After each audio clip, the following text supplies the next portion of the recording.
Hi Tim, welcome to Down at the Barns. You've got this lovely Triumph Roadster here from 1947, I believe. Mm-hmm. You picked it up in 2001. Tell me a bit about it. Well, I was looking for a project, and it turned out the car had been sitting in a field probably in the late 60s to early 70s, and a 17-year-old guy bought it as his first car when he was learning to drive, with the aim of getting it on the road after he passed his test. Right. And sadly, it was a bit more work than that, so he passed his test, but he also, along the way, got a wife and then kids, and never got round to the car. So we sold it, having done some work, to a chap in the Midlands, and he was the chap I bought it from, and I saw it, and it turned out he'd done just about nothing to it. But after I'd agreed the deal and went to collect the car, which was a chassis, rolling chassis, and then the bits in a van, he showed me a car he'd just finished restoring, another one of these. So I think he'd had all the best bits and left me with all the less good bits.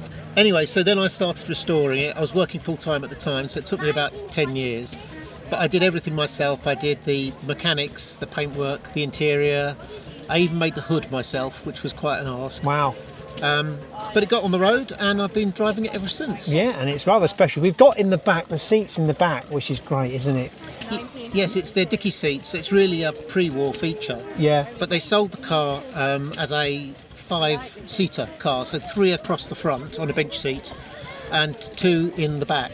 And that's why there's no gear stick or handbrake in the middle, and right. Everything's up on the column here. Yeah. Explain how that works, the back. How do you open it up? Explain how that works. Well, the back opens up, you lift the boot lid up that way, and it's got the rear spare wheel on it, so it's quite heavy. Yeah. And then you lift the other bit forwards, which is like a little windscreen for the back seat passengers. And then the 2 seats, which are normally folded away, unfold themselves and make 2 proper seats. And once you're in, there's quite a lot of leg room, because the actual room extends under the front seat as well. Which is so you can get full-sized adult people in there, as well as kids, of course. But when you've got people in there and you're driving, they can't hear you and you can't hear them, so that's all right. That's the way it is. What sort of engine have we got in this? So this is an early one of these. They only made these for 4 years, straight after the war. So the first couple of years they put an 1800 engine in that's basically the pre-war 1500 Jag engine that was modified. And after that they put a 2-litre Vanguard engine in, which was the engine that went into the TR2s. Right, okay. So the early cars have a 4-speed gearbox and the later cars have a 3-speed gearbox. Yeah.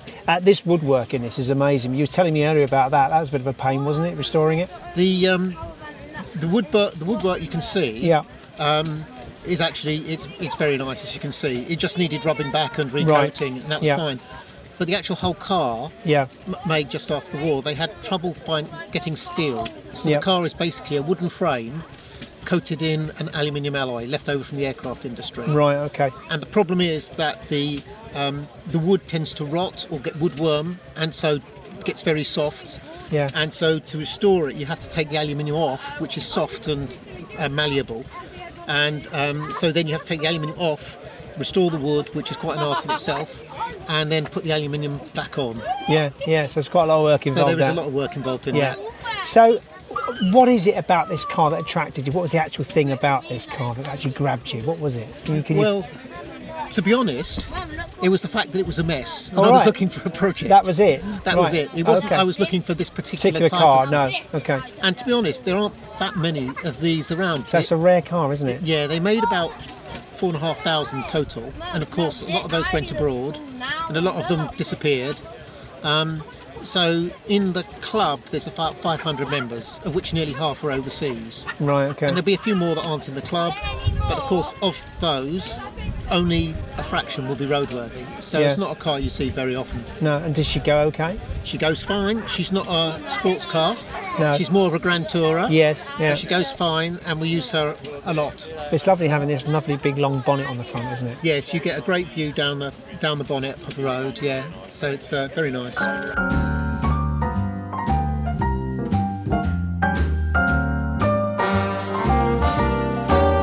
A little different than all the rest.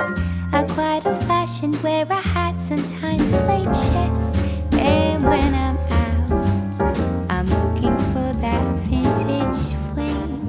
So we're going to hear the horns on the Triumph Roadster. I've heard they're very refined, so let's go for it, Tim.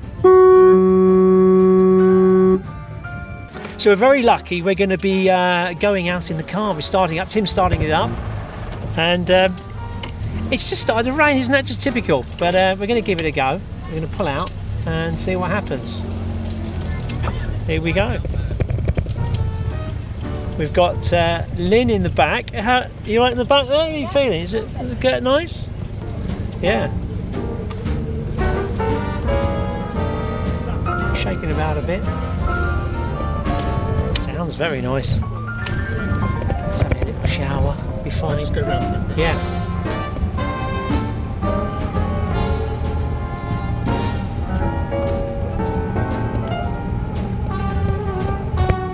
Get involved. So what do you think of these old vintage cars? Please leave a message in the comments below. Subscribe to our channel and become part of our classic car community. Perfect. So that was the Triumph 1947 Roadster. It was lots of fun. So join us next time down at the barns. Don't forget to like, comment, and as always, subscribe. In that vintage street.